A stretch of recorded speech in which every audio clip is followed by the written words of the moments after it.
오늘 보면 예수님께서 세리였던 레위를 불러서 제자로 삼으셨습니다.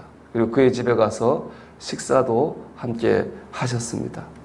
그런데 사람들은 예수님을 비난했습니다. 왜냐하면 당시의 사람들은 세리는 죄인이라고 생각했기 때문입니다. 죄인이 세리와 함께 가까이 지내는 것도 경건하지 않다고 생각한 거죠. 이것이 그 당시 사람들 대부분의 관점이었어요. 즉 세리는 죄인입니다. 그렇기 때문에 죄인을 멀리하는 것이 경건이라는 거죠. 그런데 예수님은 이들과 전혀 다른 새로운 관점을 제시하십니다. 31절 32절 말씀인데요. 예수께서 대답하여 이르시되 건강한 자에게는 의사가 쓸데없고 병든 자에게라야 쓸데있나니 내가 의인을 부르러 온 것이 아니요 죄인을 불러 회개시키러 왔노라. 세리가 죄인이기 때문에 예수님이 더 필요하다고 말씀하셨어요. 즉 예수님의 관점은요, 세리는 죄인이라고 하는 것은 다른 사람들과 똑같아요. 여기까지는 똑같아요. 근데 그 다음이 다른 거예요. 기존의 사람들은 세리가 죄인이기 때문에 멀리해야 된다고 생각을 하는 거예요. 예수님 어떻게 했습니까? 세리가 죄인이기 때문에 구원의 은혜가 더 필요하다는 거죠. 그냥 더 가까이해서 더 사랑해서 그들을 구원해야 된다. 이렇게 말씀하셨습니다. 그것이 참 경건이라는 겁니다. 이는 당시에 누구도 생각할 수 없었던 새로운 관점입니다. 그리고 이 새로운 관점의 바탕에는 뭐가 있습니까? 사랑이 있습니다. 죄인인 세리도 구원해야 되겠다고 하는 사랑이 있기 때문에 이런 관점으로 볼 수가 있는 겁니다. 예수님의 사랑은 우리로 하여금 새로운 관점을 가지게 합니다. 저는 구원을 확신에 가지기 전에는 죄를 지으면 괴로웠어요. 날마다 죄 짓는 제 자신을 보면서 제 자신에게 너무나 실망했습니다. 그래서 저는 천국에 갈 수 없다고 생각했어요. 일반 사람들도 죄 지으면 천국에 못 가는데 목사인 내가 죄를 지은다고 하는 것은 천국에 더 들어갈 수 없지라는 생각을 가지고 괴로워 있었습니다. 이게 제 관점이었습니다. 근데 하나님께서 저를 구원하셨다는 확신을 가지게 된 다음에 제 관점은 달라졌습니다. 죄를 지으면 괴롭고 제 자신에게 실망되는 것은 이전과 같습니다. 하지만 결론이 달라졌어요. 그전에는 괴롭고 실망마다 끝이 났거든요.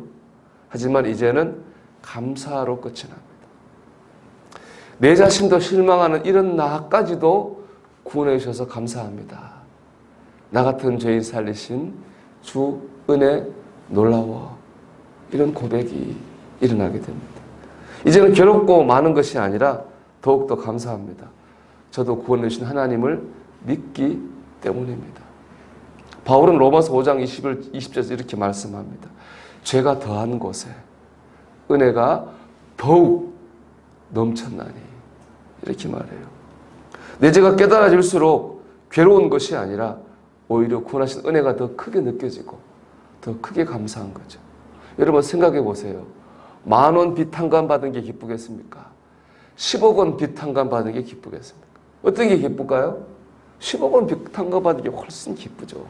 그 때문에 제가 깨달아질수록 나를 구원하신 하나님의 은혜가 더 감사할 수밖에 없는 것입니다. 여러분 나의 죄됨과 부족함, 연약함, 수치가 드러났습니까? 이로 인해 낭망하지 마십시오. 그것은 율법으로 사는 것입니다. 복음으로 사는 것은 이런 나도 사랑하신 하나님을 믿기에 오히려 더 감사하고 하나님을 찬양하는 겁니다. 고난이 왔습니까? 시련을 만났습니까? 여러분 좌절하지 마십시오. 하나님께서 기도하라고 주신 줄 믿습니다. 기도하다가 하나님 의지하다 보면 하나님께서 오히려 그것을 통해서 축복하실 줄 믿습니다. 요한복음 9장을 생각해 보십시오. 소경 바디메오가 있었습니다. 그럼 태어날 때부터 소경이었거든요. 그를 앞에 서놓고 사람들이 예수님께 물어요. 이 사람이 이렇게 된 게 누구 죄 때문입니까? 부모의 죄 때문입니까? 아니면 자기 자신의 죄 때문입니까? 이게 그 당시 사람들이 가지고 있었던 율법적 관점입니다. 저 사람이 저렇게 된 건 분명히 저 사람이 죄 때문이든지 부모 죄 때문일 거야. 근데 예수님 뭐라고 말씀하셨나요? 그건 누구 죄 때문이 아니라고 하셨습니다. 이것은 하나님의 영광을 나타내기 위함이다. 이렇게 전혀 새로운 관점을 제시하십니다. 우리가 지금 겪고 있는 고난, 불행이 있지만은 이 모든 것 하나님의 영광을 드러내는 도구가 될 줄로 믿습니다. 우리는 예수님의 관점으로 살아야 됩니다. 오늘 본문 38절을 이렇게 주님 말씀하시죠. 새 포도주는 새 부대에 넣어야 할 것이니라. 그렇습니다. 예수님의 복음을 믿고 사는 사람은 새 포도주입니다. 새 부대는요, 새로운 관점, 예수님의 관점입니다. 헌 부대는 새 포도주를 감당할 수 없습니다. 우리가 이전의 세상적 관점을 가지고는요, 은혜의 삶을 살 수 없습니다. 오늘 예수님의 사랑을 믿는 이 복음적 관점을 가지고 살 때에 우리 날마다 은혜가 충만한 감사의 삶을 살 수 있습니다. 여러분, 오늘도 예수님의 관점을 가지시기를 바랍니다. 하나님의 사랑을 믿고 복음의 관점으로 감사하며 살아가는, 믿음으로 살아가는 저와 여러분이 되시기를 주님의 이름으로 축원합니다.